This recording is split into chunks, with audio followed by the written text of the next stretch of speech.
Okay, so I made more work for myself and decided, well, back up a little bit. I obtained a Rapido RDC-3 New York Central that I wanted to use as the Dork passenger train, the little local that runs.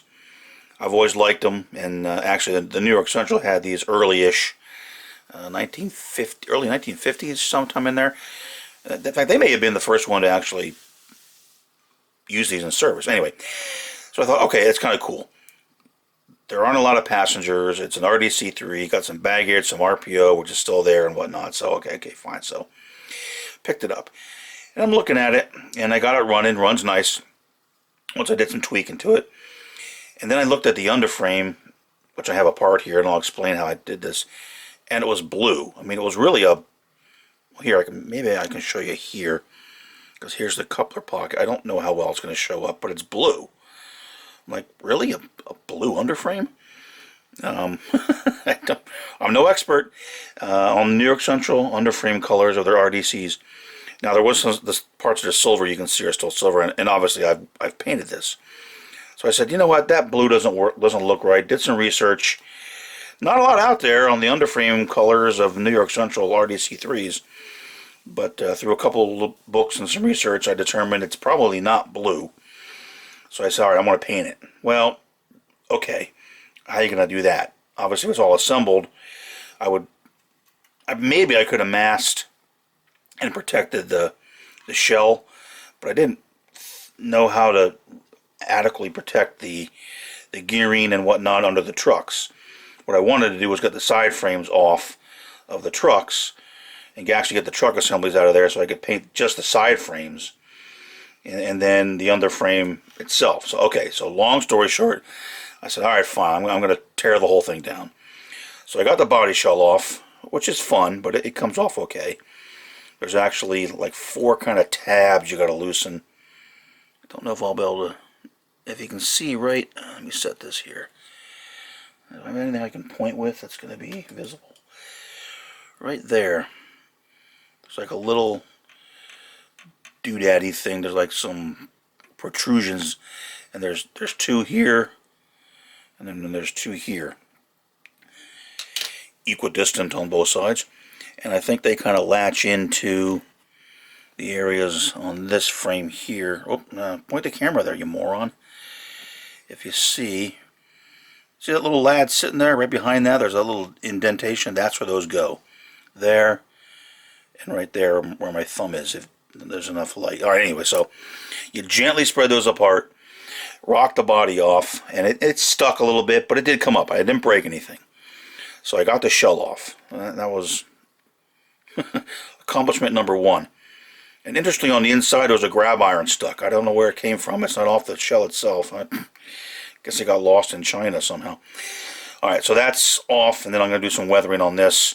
Probably work on the screens a little bit, and the roofs seem to get a little bit sooty, but overall it's not terrible. It's not going to be, a whole lot of real extreme weathering.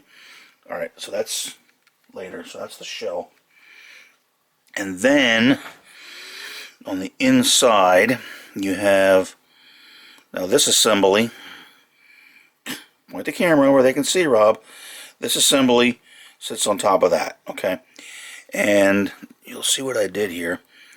And it's held on with these screws that I left off in the same order right through the floor.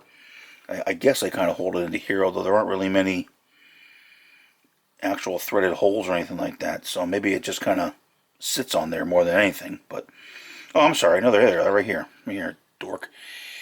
Right there and there. There's where they go. Here and here. Now, there are some other ones, but I don't see any mating. And here there are. So I guess there's some there. What do I know? Again, I'm no expert. I'm no expert on Rapido. I'm no expert on tearing down stuff. I'm just showing you what I did. So don't take this as gospel. Don't take this as the way to do it. I'm just showing you what I did, okay? Just let's clear the air there. I don't want Jason coming after me and say, you tore it down wrong. I'm like, yeah, well, I probably did. So, I got this part off.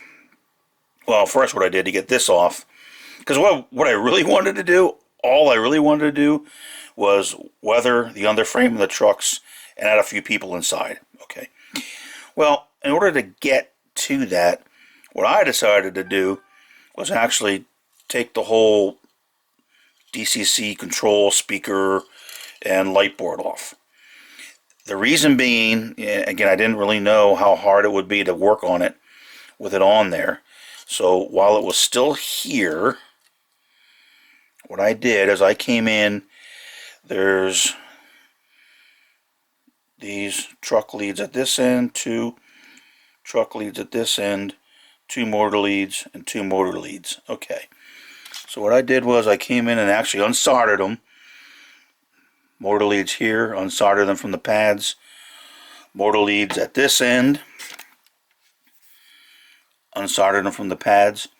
Here in the center, there's the 4, truck leads. Truck leads, truck leads. The motor leads go here. The 4 motor leads. And then the 2 speaker leads. Well, in order to get this board off, first I unsoldered these 2. And of course they're all together right here. But it really isn't that bad. And then I unsoldered the 4 motor leads. And that enabled me, and then there's some screws that hold the LEDs. Basically the boards here at the end, they have the headlights and the class lights. Actually ditch light. There's actually ditch lights there too. If you read the instructions, they're there. And they probably work, but not many units have. You have to drill a hole in the end of the body to get those to show up, obviously, because most of them don't have it. Alright, so anyway, that freed this board up. So then I could very carefully lift this off and very carefully set it aside, not touching it too much. I don't know if static electricity would be an issue or not. I guess we'll find out when I get the baby back together. And then I was able to get this, which is metal, off of this, which is all plastic, and it's a little wonky. And then I could see, oh, okay. Now so when I pulled this off, you do have to thread these motor leads out of this little cover. That's glued on. I didn't want to try to pry it off, but there are openings where the leads come out. So I was able to get it apart relatively easily, actually. It wasn't that bad. So then I had this, and you can see I added some passengers and a dude looking out the window of the baggage compartment just for fun. And I'm probably not going to do much more. I got some pictures of the interior. I'm not worried about the colors all that much. Anyway, fine, that's good enough. That's all I wanted to do, and then of course I make a science project out of it. So then I had it down to this, and I decided, alright, now I'm not gonna, because I'm using my lazy man spray bomb technique, using Vallejo Model Spray, not an airbrush. But even if you did an airbrush, I'd be worried about spraying and getting stuff in the trucks, and I didn't know exactly what was back there gear-wise and whatnot. So I said, okay. So I have it like this, and this is the typical arrangement. You know, you have to pop this little clipped-on cover here and here, and then the trucks drop off. Cool. Alright, and actually I'm going to do that just to show you that. So I got the trucks off, and then I was able to mask the motors. I taped the leads down. I masked over everything here. Obviously I masked over some of the stuff that looked like it stayed silver. Took it outside, and then I gave it a blast with my Vallejo Panzer Gray and US Khaki to weather it. And you can agree or disagree that it looks nice, but that's what I did. So let me pause, because I can't do all this with one hand holding the camera and one big ugly hand doing this. I'm going to show you for the heck of it. I'll pop this clip off, drop the truck, and then show you what I did, because I think there's just, I did what I had to do to physically get the side frames off. So let me just pop that off. It's not hard to do, and I'll show you that. Alright, so here's the truck assembly. Carefully removed out of the plastic underframe. And again, you just kind of, I came in actually with the back side of an X-Acto knife, number 11 blade, and it's very carefully, not trying to cut or break anything, just kind of popped the clip off that holds that in, that allows it to swivel. That was easy. And then that gave me access to the worm gear and the drive, and just carefully came with some tweezers, lifted that out, boom, oh jeez, knocked the camera, and it was easy. Okay, so then you get the truck. So now I'm looking at said truck, and I'm like, how do I get the side frames off? I look at the Rapido instructions. They show, it looks like the side frames come in with a little hook type thing at the end that clips into something. I'm like, well, you know, can I pry it off? Am I going to break it? I didn't want to break it. That's the thing. I really don't feel like going back to Rapido and asking for parts. So what I decided to do, and I have to pause again, is I actually popped off, I guess, the gear case bottom piece. And then you'll see the tabs from the side frames where they stick in. And then gently pushed them, and the side frames came right off. Alright, so I'll take it apart and just show you that, just so you can see it. Again, this video might interest, like, 7 people, but I will show you how I did. And I don't know if I could have pulled them off. Maybe someone with more experience would know, but I wasn't going to try it and break something, so I was being very careful and gingerly. But let me get this gear case cover off, and I'll show you how the side frames slide out.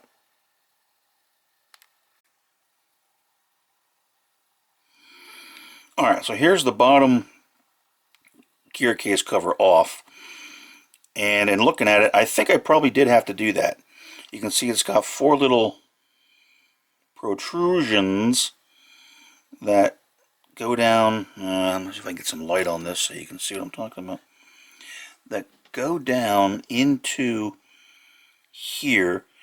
And you can see that little bit there. That's actually a tab that's on the truck side frame.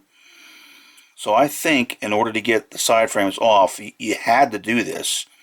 Because I think if you start pulling, this, imagine this upside down, of course, sitting right there would not allow that side frame to come off. It kind of keeps it in there. So I think I was right doing that. So then, and again, I don't know that I can do this with one hand without shaking the crap out of the camera. But now that that's like that, you can, trust me, let me just pause it. Okay, one thing I forgot to mention. You can see I got the wheel out because I can spread it far enough. But the leads that come off the wipes that pick up from the axles, they are actually clipped in. Can you see it there? I didn't feel like undoing that again. So, not that it's hard, but I just don't want to play around with the wire any more than I have to. So you have to pull them out. It's not, it's just a little clip. You can pull the wires out. And then, trust me, the side frames come right off. Again, there's the little metal part, the pickup for the axles. So I was able to get the side frames off. I did mask here. Not that I was painting that side, but just to cover it. And then when I had the wheels out, I cleaned the crap out of these wheels. They were really filthy. What I did was I cleaned them with... Where do I have it here? I have this super fine finishing stick. And I don't know, can you see the dirt on it? Maybe I have the f-stop a little bit too bright, or too... I know that makes it darker, but you may be able to see the... You see that dirt? That all came from the wheels. So that was super fine. I just, very gently. I didn't want to actually, gouge the wheels or anything and get more crud on them when they're operating. And then this side's really, really fine. I kind of polished them. So I got them real nice and clean. Did all the wheels. Actually, also tried to do here as much as possible where the tip of the axle goes in for the electrical pickup. So I did that, and then basically put it all back together like you saw it before. So just note to self: I think you do have to pull that gear cover off to slide the side frames out. The wires are clipped in. Just unclip them. That way you can get the wheels out as well. Really clean them good, which I did, and then it goes back together. There was enough grease in here that I didn't add any more. I just took a little bit from along the side and whatnot. Maybe actually a little bit too much, and then kind of laid it, back in here when I had the wheel back together, or when I had the whole thing back together before I put the gear cover on. So that's how you do that. So that's how at least I think. Again, that's what you need to do to get the side frames off.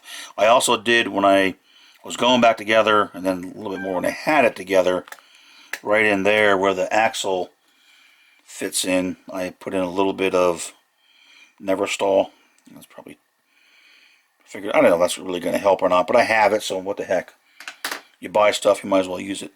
Alright, so let me get this back together, back installed where I was, and then we'll continue from where I was before. Okay, there's that truck reinstalled and the top clip back on. And don't do what I did. I forgot on both of them when I first did it. I forgot to put the drive shaft back in. So that really would have been aggravating if I'd done the whole thing back together and the motor's humming but she's not moving. Well, the drive shaft ain't going to go very far. So, and just make sure it swivels nice. And I did notice, at least on the RDC-3, when I put this truck back in, be careful on these little wire stairs that come down. I probably just kind of pushed on them a little bit. They were a little bit snug, so they were kind of affecting the swing of the truck. So just watch that, and you can gently bend them back out again. Not a big deal. I think I probably just, in handling it, probably got them moved in a little bit. So now everything's back together, and what I could do, and what I did, I did do this. I put 12 volts on the motor. I sat this up on top of some additional, foam pieces. I didn't want it to be crawling along the workbench here. Put 12 volts on it to run the motors, just to make 12 volt DC. Make sure they work, and they did. And I'll probably do it again before I actually put this on, because now what I'm going to do. Oh, one other note on the underside here. Of this underframe, you can see how it looks now painted up. There's these little trapezoidal doohickeys. I don't know what the heck they are. They mount here. I don't want to break them. That's why I took them off, because they kept falling off. So I carefully, again, put the camera where people can see, Rob. There's two holes there where they sit in there. And then there's two holes that get them under the stairs. But they kept getting loose, and I'm sure I was going to lose one. In fact, I did at one point, and one fell on the floor. I didn't realize it. So when I get everything back together and ready, I'll come in and put a little dot of glue here and here to get these glued back on again. But I'm going to leave them off for now, because I'm still mucking around with it. And but just note those little, I don't know what they are. Some RDC expert probably knows exactly what they're called. The end spring tensioner, or whatever the hell they are. Anyway, I almost lost one, so just be careful. So now everything's back together again. What I'm going to do is probably test the motors again on pure DC, just to make sure they run okay. And then put this back on this.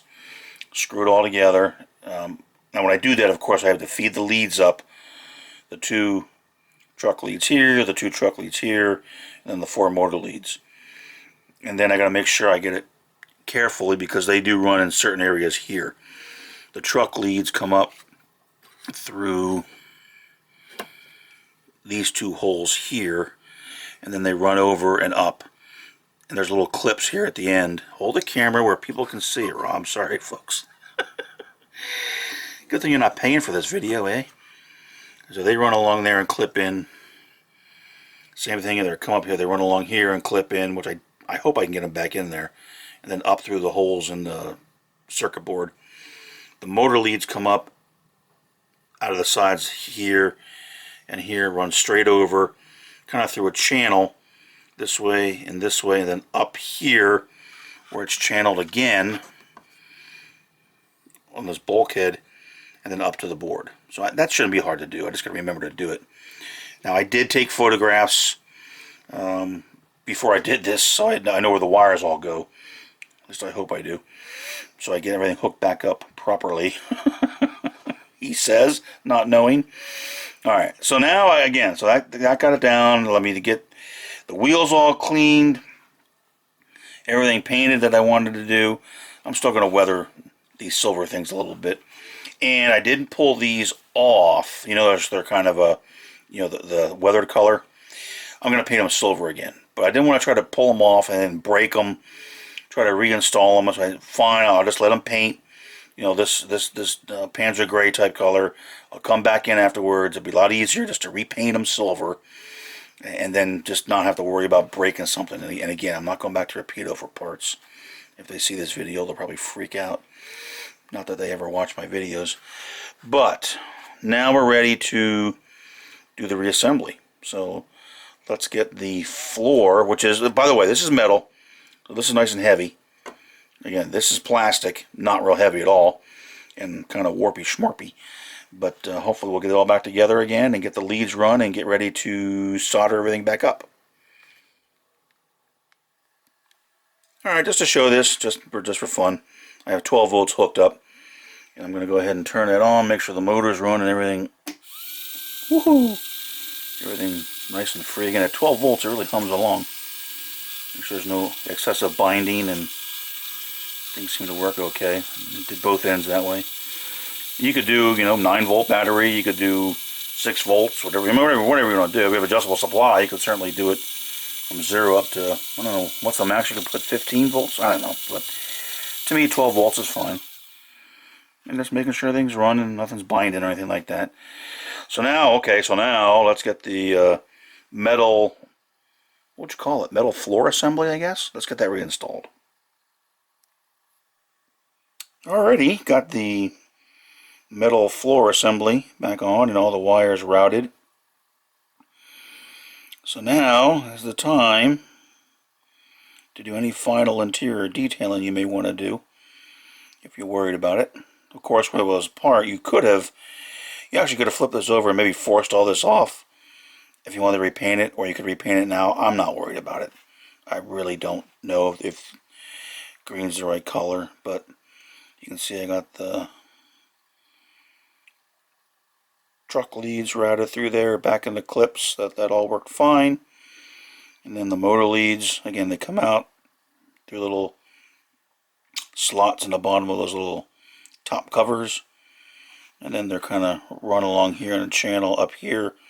I saved this little piece of tape or adhesive felt that they have, and actually it's there. So, and once the body's on inside this channel, they're not going to go anywhere. And then the other end here, those truck leads are run out and up. So if you would like to do any more interior detailing, now's the time to do it. The only thing I noticed, it looks like on the New York Central RDC-3s, the seats had some nice, like a nice little seat cover, a white seat cover back here. Yeah, I could come in here and paint it, or, you know what? No, I'm not going to worry about it. Because you really can't see it. Let's be honest, you can't see a whole ton inside these. And I'm not trying to build a contest model. I just wanted to add some people. That's what I really started with. Wanted to add some people. And it morphed into a much larger project. But everything seems to swivel nice, and the trucks seem good. I did test them. Oops, sorry. They do run okay. I had them upside down and took the motor leads again, put the 12 volts on them. They all ran good. The one thing you could add is a motor man. They probably would be right in here, because it looks like there's a little control stand that is there. It's not on the inside of the shell, but that, I believe, is where, now do you put one at this end and then another one at this end? Because it's going to go, on your layout when you run it, it's going to go both directions most likely. So I don't know. I don't know if I'll put a guy in there at one end or not, but we'll see.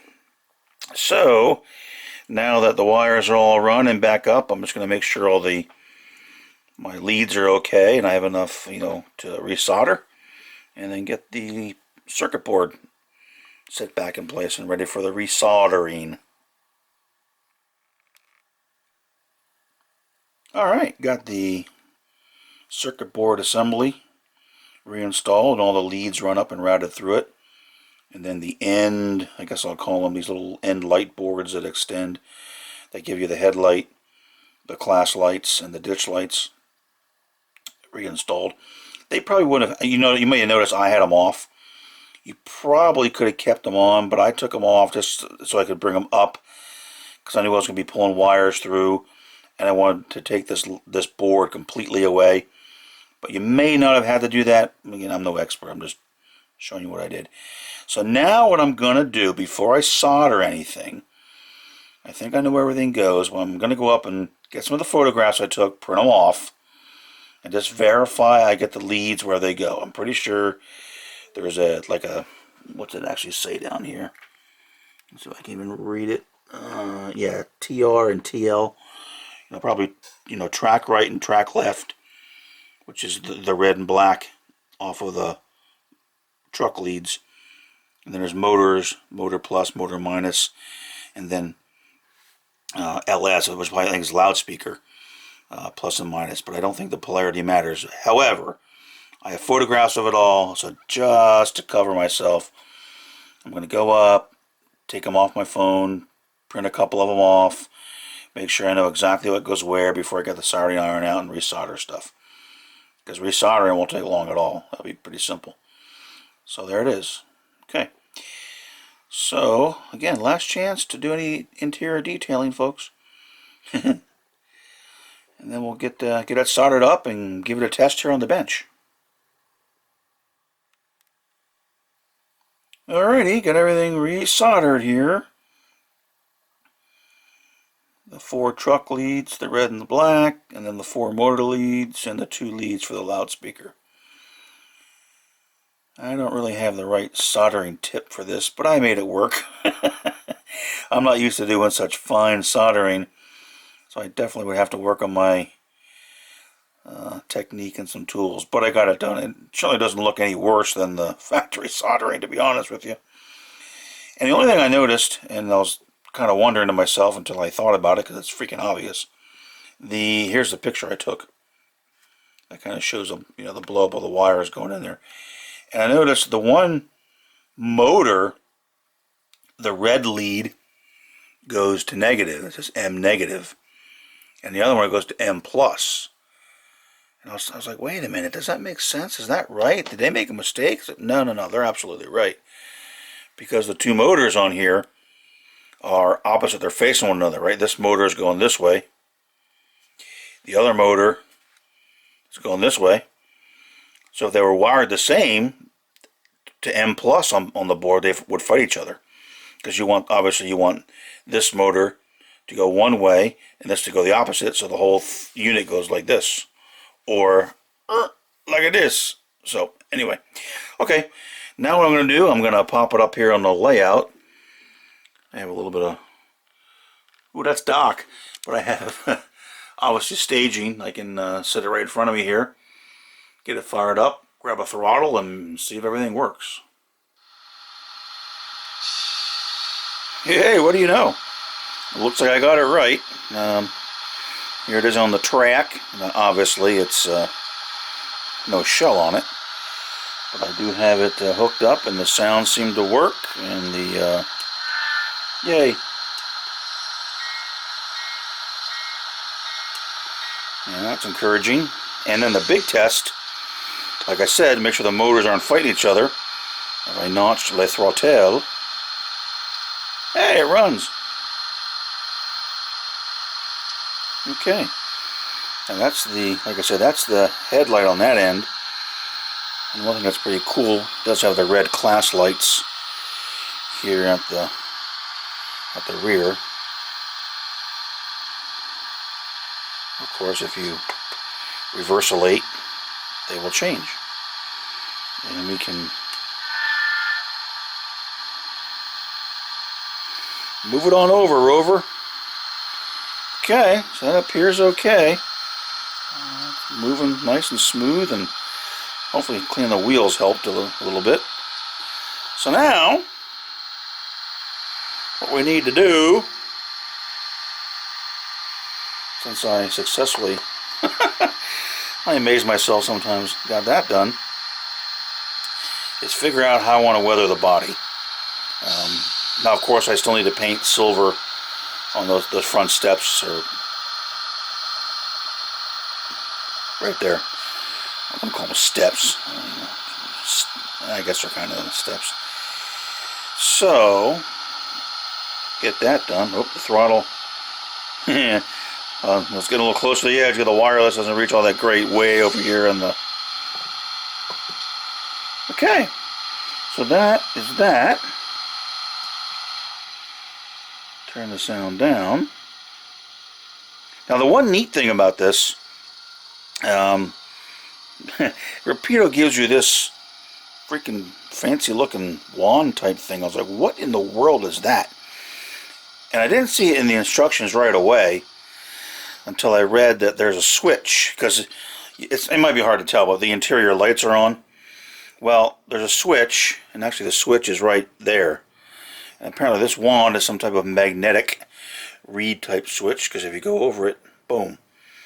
That's how you turn the interior lights on and off. Boom. So, and I assume it'll work when the shell's on. They say it will, because obviously you're not going to run it like this most of the time. But I thought that was kind of clever.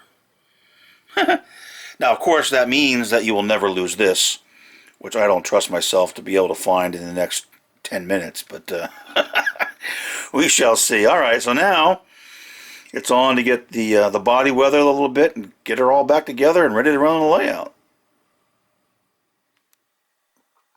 All right, we're back together and ready to rock and roll. Now, what I did on the shell before I popped it on there, I wanted to add, like I said, the roofs tend to look a little sooty and grimy. So I came in actually with a darker, almost a black wash, which kind of filtered in there, then came back with some of the Ammo of MIG black pigment and kind of pigmented things up a little bit just to give the roof kind of that dirty, sooty look. At least what I can tell. Again, most photographs you get in books and magazines and online, you know, people are not on the top looking down trying to help modelers detail the roofs and stuff. Okay.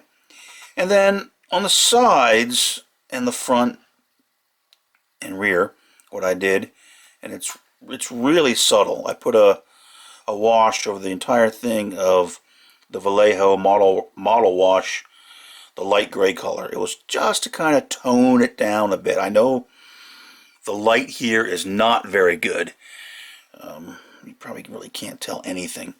And it's just to knock it down a little bit because it was really, really shiny. And then I did come in, and again, it's probably even harder to tell, along the bottom and a little bit here and there. I came in with some Vallejo model wash. This is Desert Dust. It's a nice, dusty, you know, road grime type of color. This is a light gray. That's what I use for the rest of the body. And it's just enough to cut it down a little bit and give a little bit of a look. Okay, and then another note, the couplers. Oh, I did add, let's see, I don't know if it'll focus. I'll even get the light in there on the guy. Can you see? Got Luigi in there working the... I went ahead, now I know it's kind of blown out.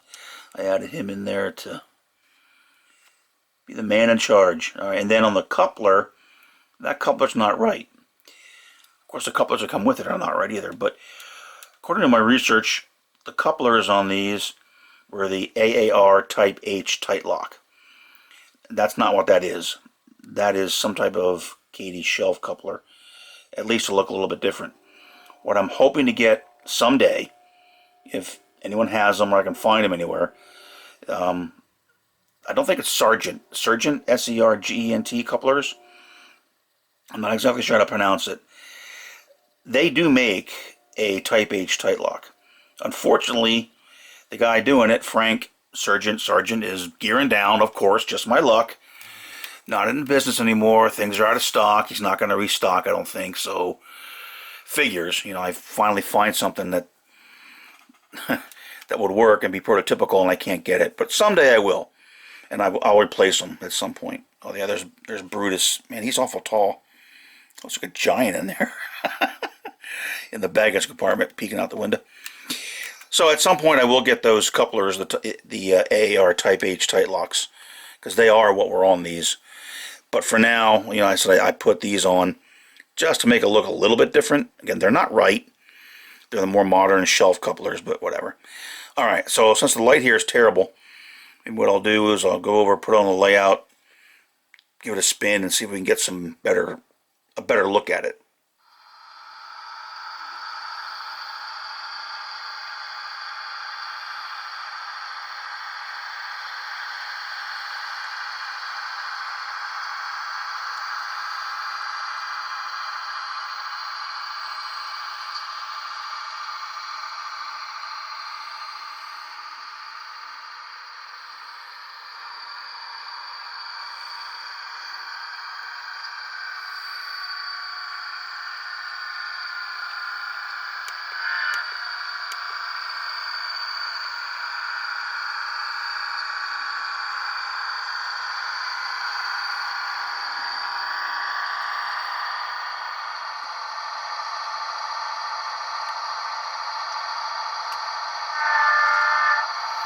Okay, here we are in Lake City. It's a little bit more light. I figured I'd just kind of show this. Now again, the weathering on the side was just that light gray wash, and there's a little bit of that dust, not a lot. I mean, it's there. I mean, it is subtle. You know, I wasn't going for, you know, it's not trashed. You know, obviously the underside's going to be dirty like most things on the railroad are. The roof is a little bit, because that's the way the roofs get. But the rest of the car is pretty much, you know, they kind of take care of it.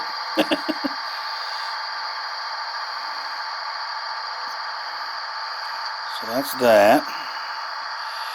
The ends do have, might not show up great, but there's a little bit more dust and some dirt there on the end of the car.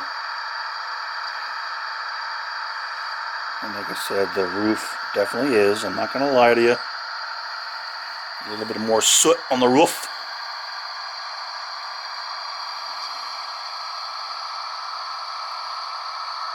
Then the other thing I like here at the end, the red markers for the rear end. So, alright, there you go.